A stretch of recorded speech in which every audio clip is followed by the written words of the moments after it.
గణేష్ నవరాత్రి ఉత్సవాల్లో భాగంగా జయశంకర్ భూపాలపల్లి జిల్లా కాటారం మండలంలోని గణేష్ నగర్ కాలనీలోని పాడి రమేష్ ఇంటి వద్ద గణేష్ ఉత్సవ కమిటీ ఆధ్వర్యంలో ఏర్పాటు చేసిన వినాయక మండపం వద్ద 5వ రోజు మాడుగుల నాగరాజ్ శర్మ నవరాత్రి ఉత్సవాలను ఘనంగా నిర్వహించారు. ఈ సందర్భంగా గణేష్ విశిష్టత గురించి అయ్యగారు మాడుగుల నాగరాజు శర్మ వివరించారు. కార్యక్రమంలో గణేష్ ఉత్సవ కమిటీ అధ్యక్షులు మరియు సభ్యులు, కాలనీ వాసులు అధిక సంఖ్యలో పాల్గొన్నారు.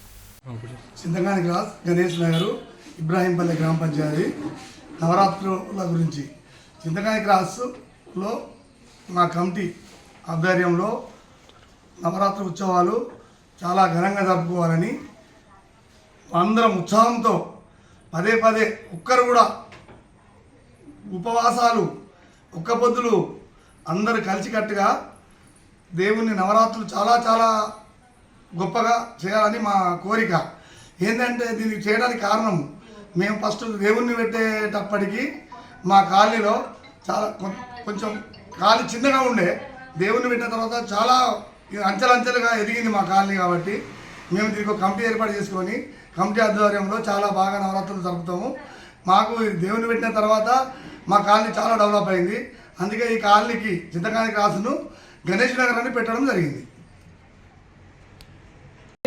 ప్రకృతిలో ఉన్నటువంటి రేగి చెట్టాకులు, బాదాం చెట్టాకులు, జాజి చెట్టాకులు, తులసి చెట్టాకులు, మర్రి చెట్టాకులు, మామిడి చెట్టాకులు, ఇలా ప్రకృతిలో ఉన్నటువంటి ప్రకృతిలో ఆకులు ఎందుకు గణపతిని కోరుకున్నాడంటే నన్ను కోరిన వాళ్లకు, నన్ను పూజించిన వాళ్లకు వ్యాధులు రాకుండా, మీ ఇంటి మీద అనారోగ్యాలు రాకుండా కాపాడడానికి నేనున్నా అని చెప్పడానికే ఈ గణపతి మనకి వ్రతాలు, నవరాత్రి ఉత్సవాలు ప్రారంభమైనాయి.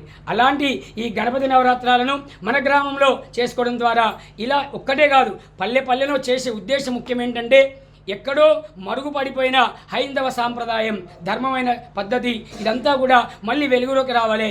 అందరు కూడా ఏం చేస్తారు, తింటాము, హాయిగా టీవీలు చూస్తాం, పడుకుంటాం. కానీ అది కాదు. ప్రతి వాళ్ళు కూడా కొంచెం ధర్మచింతన, ధార్మిక చింతన, దైవ చింతన లేస్తే తల్లిదండ్రిని గౌరవించడం, భర్తను గౌరవించడం, పెద్దవాళ్ళని గౌరవించడం, మన ఆలయం, ఊళ్ళో ఉన్న ఆలయాలకు వెళ్ళడం, భగవంతుని ఆశీర్వాదం పొందడం, మనం చేస్తే మన తర్వాతి తరం మనల్ని చూసి వాళ్ళు నేర్చుకొని భవిష్యత్తులో ఒకరొకరు స్టెప్ బై స్టెప్ ప్రపంచమంతా ఒక చక్కటి వాతావరణ మెసేజ్ అని ఇస్తుంది.